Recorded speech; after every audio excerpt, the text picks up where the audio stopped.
Hello friends, আজকে চলে এলাম নতুন রেসিপি নিয়ে। দই পোনা বা দই রুই। প্রথমে মাছটা দেখলে নুন হলুদ দিয়ে ভেজে নিলাম, তারপরে একটু গোটা গরম মশলা আর তেজপাতা ফোড়ন দিয়ে দিলাম।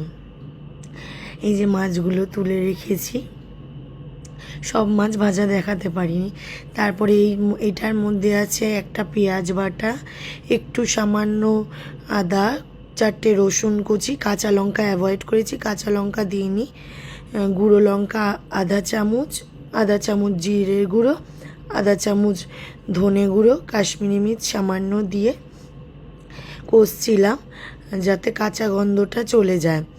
ওই জন্য কষে তারপরে দেখছো যে ফ্যাটানো টক দইটা দিয়ে দিলাম। টক দইটা দিয়ে অনেকক্ষণ একটু কষতে হয়, কারণ এই যে লাংসগুলো দেখছো না, লাংসগুলো ফ্যাটানোর পরও এক এক সময় থেকে যায়। তো লাংসগুলো যতটা পারি মানে কষিয়ে কষিয়ে মজানোর চেষ্টা করি লাংসগুলো। তারপরে এটা কষানোর পর যেই কষানোটা হয়ে গিয়ে একটু সামান্য তেল উঠে আসবে, তখন এটাই আমি একটুখানি গরম জল দিয়ে দিয়েছিলাম। তারপরে ফোটার পর মাছগুলো দিয়ে দিয়েছিলাম। মাছগুলো দেওয়ার পর আমি ঢাকা চাপা দিয়ে দিয়েছিলাম। তোমরা তো জানোই আমার সেমিটা বেসিক্যালি কাতলা মাছেই হয়।